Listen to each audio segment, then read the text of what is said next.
hay como dos mitos del hacker, ¿no? Por un lado es la persona solitaria y que está con el ordenador, pero luego hay como otra parte de los hackers que tienen también una ética de compartir o de cooperación, ¿no? Para mí un hacker es un científico, ¿no? Es una persona que sigue un método científico para descubrir algo, ¿no? Es una persona, sobre todo, creadora, que no se conforma con lo que ha aprendido, ¿no? Sino que le gusta experimentar. Sobre todo eso. Y muy importante es dar el mensaje de que los hackers son creadores, no son destructores de nada. Hubo la generación que creó las máquinas y creó todo, y luego la generación que llegó a estudiar las máquinas. Entonces esa generación era muy inquieta, le gustaba saber las cosas por sí mismos, y de ahí viene el concepto de meterse en sitios y tal, porque se metían en los laboratorios, se metían en las máquinas en horas cuando no había nadie, miraban. Alguien que tiene curiosidad por saber lo que no se ve, ¿no? Y entonces por investigar y por conocer cómo están hechas las cosas. Pero hay tantas definiciones. Nosotros entendemos como hacker a alguien que corta por lo sano. Y dice esto no, y esto sí. Entonces nosotros hacemos eso. Cortamos por lo sano. ¿Y qué cortamos? Las hipocresías. El palabra significa hack, que es como que corta cosas con machete, ¿no? Así como hack. Es hack en inglés, no significa esto. Y creo que supongo es un poco, en vez de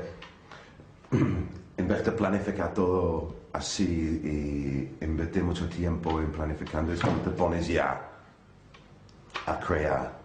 El hacker no es un niñato que va por la calle con la camiseta de AC/DC escuchando en los cascos y se pone en el ordenador de repente y hackea.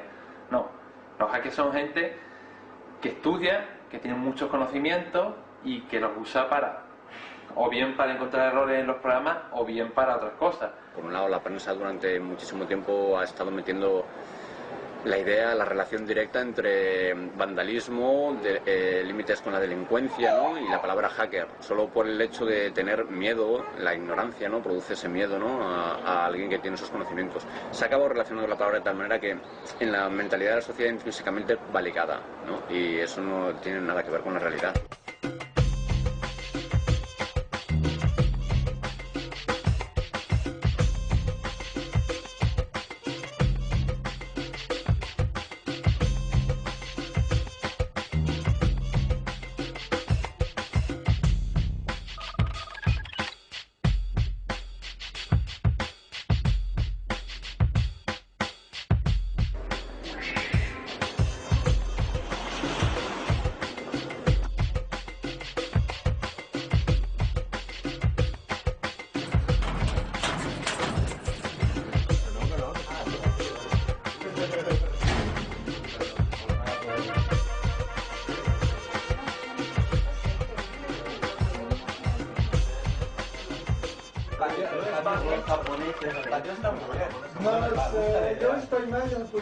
La televisión nos ha acostumbrado a recibir cosas sin interactuar con lo que nos está dando, ¿no?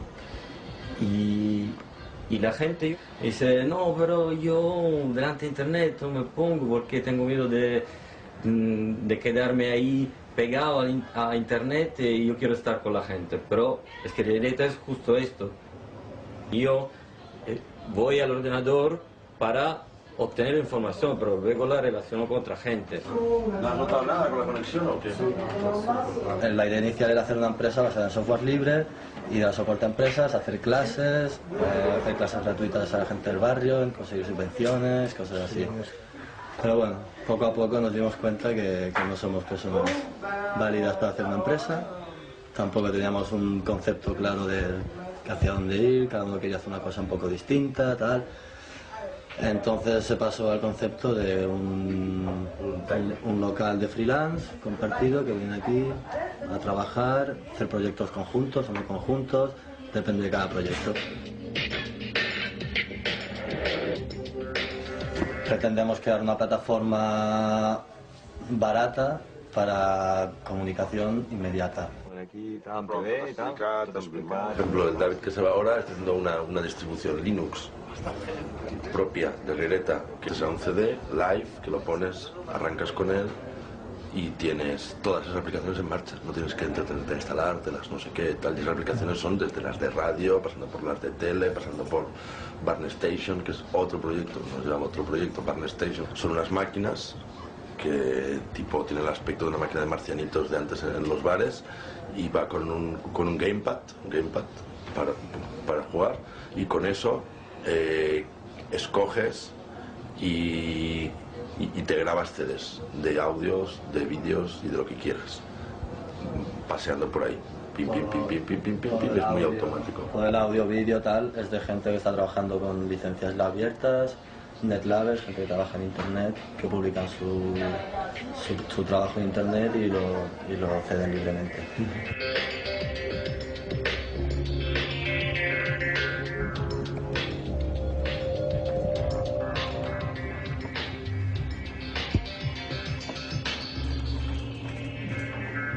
También estamos preparando Fadayat, que Fadayat es un Media Lab que se va a montar entre Tarifa y Tánger. Bueno, hay que hacer un enlace wireless entre las dos ciudades, un poco simbolizando la unión de dos continentes hoy día más separados que nunca, ¿no? Y vamos a hacer un evento de visualización de lo que está pasando allá, ¿no? Un poco viendo todos los flujos que hay, añadiendo el flujo nuestro, que sería esta conexión, ¿no? A los flujos que hay allí de vigilancia, de barcos, de personas diariamente. O sea, la tecnología tiene un factor muy importante ahí. Nosotros vamos a ir ahí con toda nuestra tecnología a mostrar lo que está pasando ahí.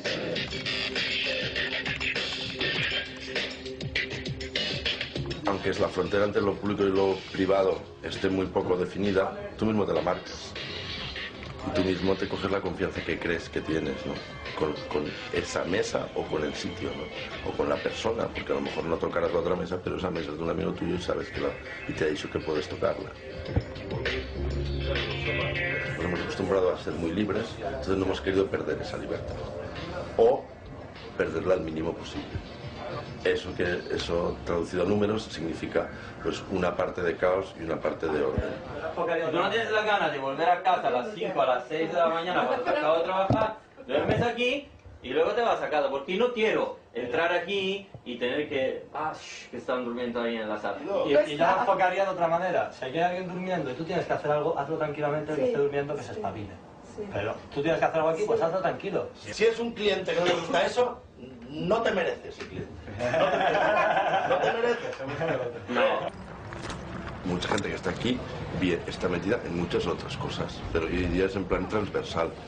Tú estás metido en proyectos. Mira, el Parque Central, este terreno, bueno, estamos aquí porque hay una idea de usar este terreno porque es un sitio, bueno, nos parece bastante simbólico en Barcelona como espacio público, que falta mogollón espacio público en este barrio, en Barcelona en general, con terrenos así, bueno, como mucha gente piensa, hay que ocupar todo cada metro cuadrado que está abandonado. Vamos a intentar que haya acceso a internet aquí mismo. Las dos llamadas que he tenido son del que va a montar el punto de acceso, ¿no? El Mike. Hay dos access points, o tienes uno, entonces uno hace, no sé, pones como algo unidireccional aquí, y si llegas al otro,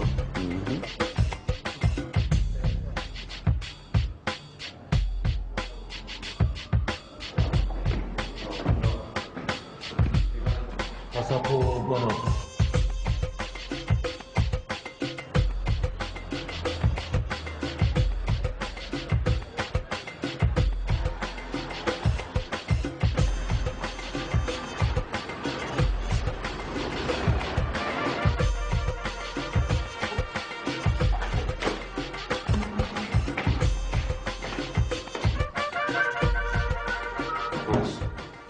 es un access point, que es ¿cómo se dice? Una pasarela entre una red alámbrica y una red inalámbrica. ¿Vale? Este es una antena un poco, bueno, de whisky. Este es casero, ¿no? Muy casero, pero este es unidireccional que tiene un foco así, tendría de, no sé, 70 grados, algo así, que tendrá un alcance. Nosotros hemos tenido éxito hasta como 2,5 kilómetros, 3 kilómetros, solo con una lata normal, así. Es como los dos transmiten y así las señales en el aire se enganchan, se bailan, no sé qué, ¿no?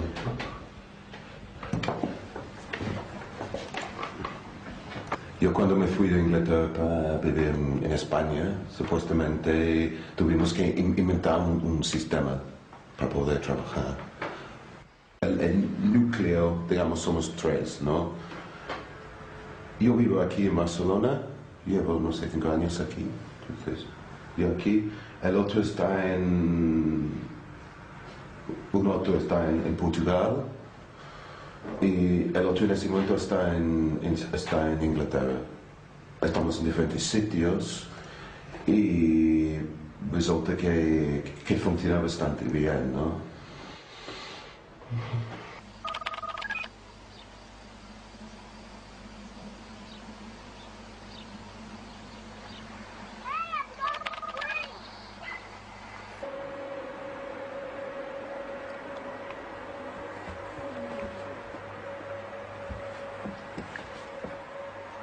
Para trabajar en los proyectos en los cuales quieres trabajar o con la gente con quien quieres trabajar, no tienes que estar en el mismo sitio, no tienes que tener una oficina o ir cada día a las 9 con tráfico y todo esto, ¿no?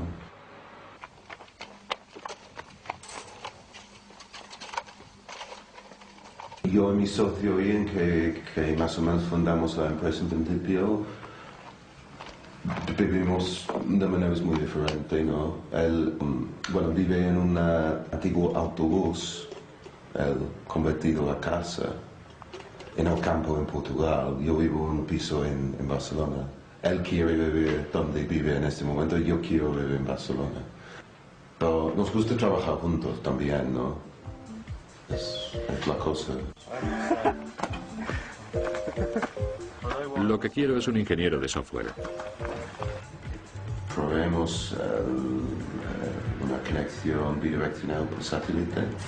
Tenemos una furgoneta que está montado con este equipo, con una mesa de mezcla, equipo de sonido y streaming y todo esto ya montado que viene. Entonces llegamos en furgoneta con una fuente de alimentación y ya estamos, ¿no? La gente no se da cuenta de lo que es y de lo que puedes hacer con esto. Solo les interesa cuando ven lo que se puede hacer. Si solo ven un trozo de papel diciéndoles, mira, podemos traer la parabólica y hacer unas cosas con Internet, no piensan, ah, claro, aún no saben. Algunos no saben. Hicimos un evento el año pasado. Nos pagaron nada o casi nada. Los tornillos, tío. Y este año nos llamaron para que volviéramos de nuevo. Todos los que lo vieron entendieron lo que hacíamos y les gustó. Pero esta vez, en lugar de eso, decidimos hacer Fadayat. Sí, este año en su lugar hacemos Fadayat. En lugar de hacer más tonterías.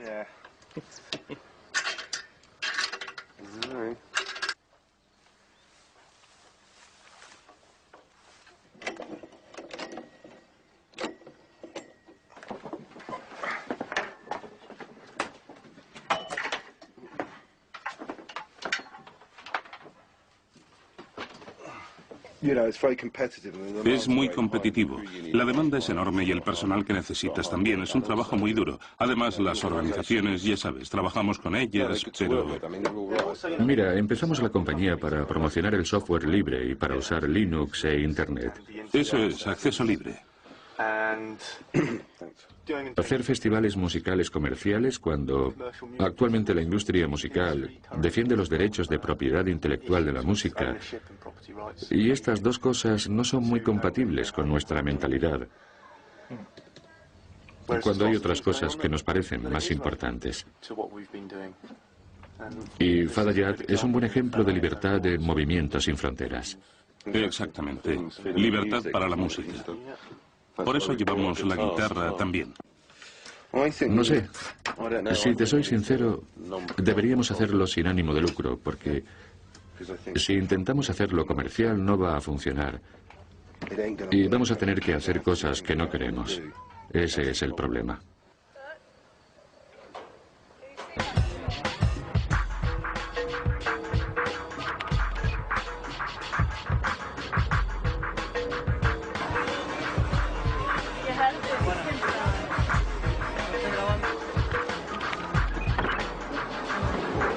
Empecé con un ordenador, el 486 de X66 famosísimo, y empecé como cracker de software. Me bajaba los juegos y le sacaba las claves, me bajaba los programas y le sacaba los códigos, y a partir de ahí, cuando ya llegaba a un cierto nivel, me aburrió ya lo que es, me parecía demasiado sencillo y me pasé a lo que es hacking.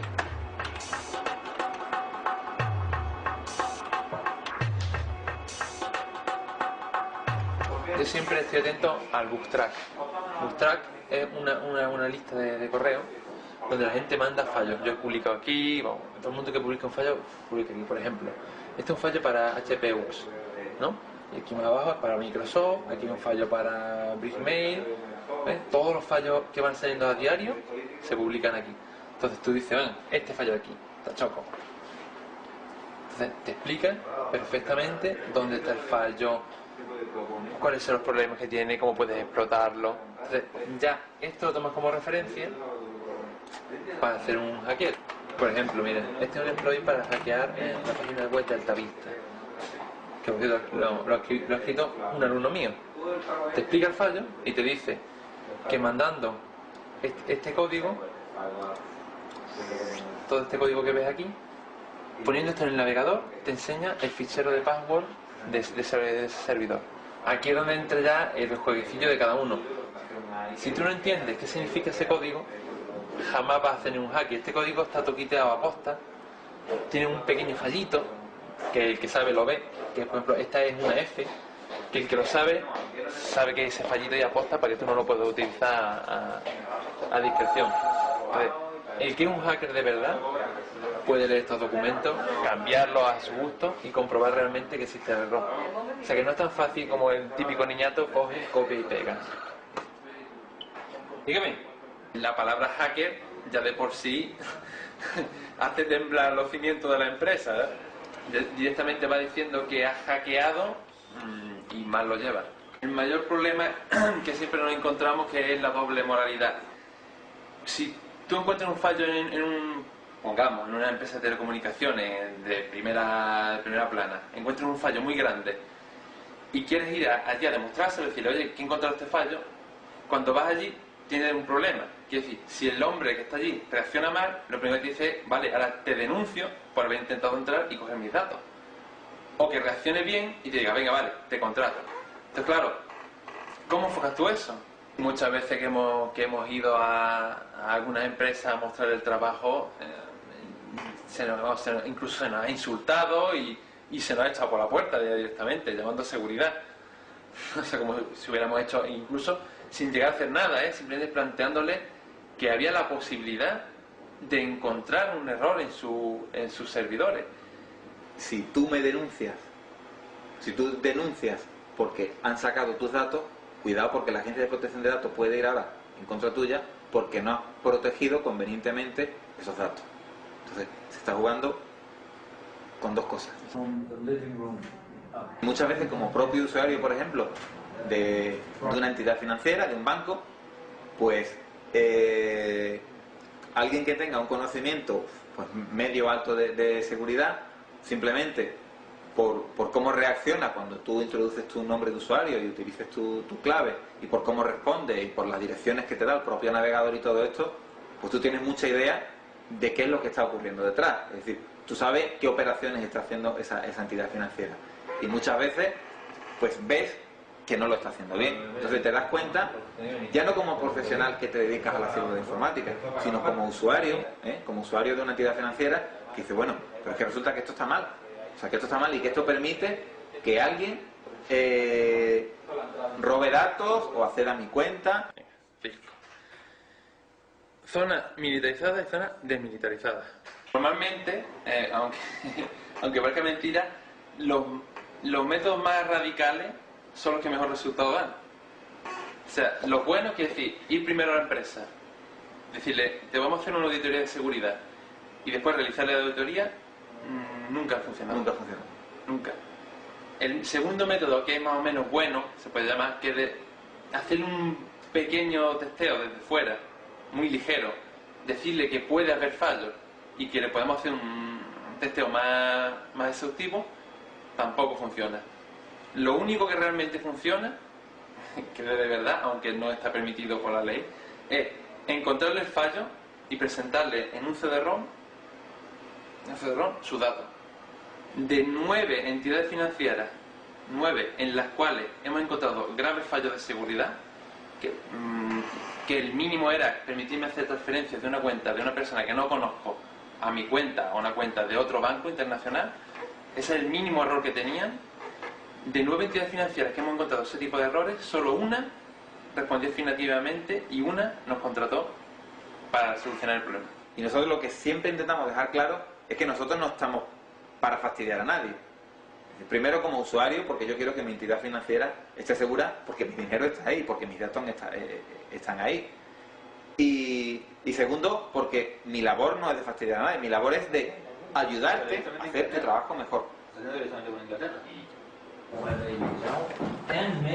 Hemos trabajado a través de clientes que tenemos en Madrid, que nos han contratado para operaciones muy específicas, yo diría que con mucho nivel de análisis forense de ordenadores y todo esto para buscar culpables de pérdida de datos y todo esto. Y bueno, son trabajos que se siguen haciendo, o sea, seguimos trabajando, pero a final de mes tiene que pagar la factura.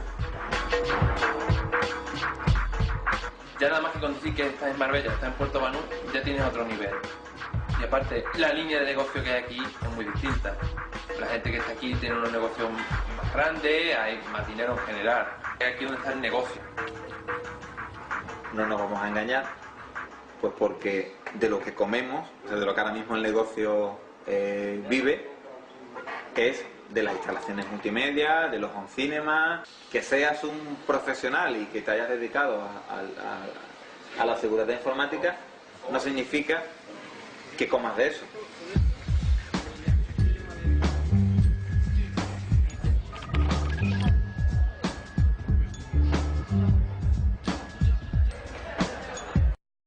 El hacker no es un niñato que va por la calle con la camiseta de AC/DC escuchando en los cascos y se pone en el ordenador de repente y hackea.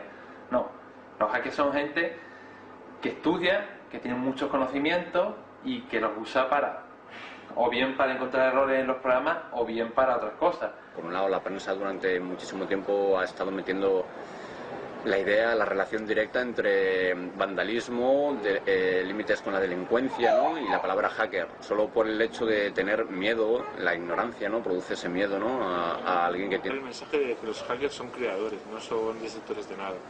Hubo la generación que creó las máquinas y creó todo, y luego la generación que llegó a estudiar las máquinas. Entonces esa generación era muy inquieta, le gustaba saber las cosas por sí mismos, y de ahí viene el concepto de meterse en sitios y tal, porque se metían en los laboratorios, se metían en las máquinas en horas cuando no había nadie, miraban. Alguien que tiene curiosidad por saber lo que no se ve, ¿no? Y entonces por investigar y por conocer cómo están hechas las cosas. Pero hay tantas definiciones. Nosotros entendemos como hacker a alguien que corta por...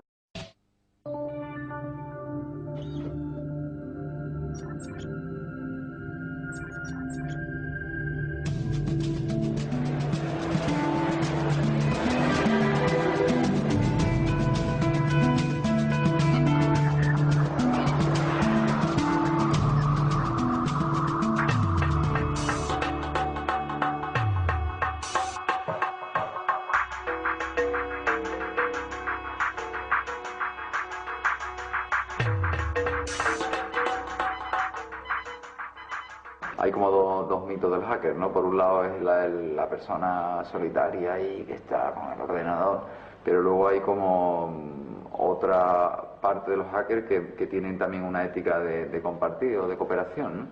Para mí un hacker es un científico, ¿no? Es una persona que sigue un método científico para descubrir algo, ¿no? Es una persona sobre todo creadora que no se conforma con lo que ha aprendido, ¿no? Sino que le gusta experimentar. Sobre todo es eso. Y muy importante es dar... Y dice esto no, y esto sí. Entonces nosotros hacemos eso. Cortamos por lo sano. ¿Y qué cortamos? Las hipocresías. El palabra significa hack, que es como que corta cosas con machete, ¿no? Así como hack. Es hack en inglés, no significa esto. Y creo que supongo es un poco en vez de planificar todo así y invertir mucho tiempo en planificando, es como te pones ya a crear.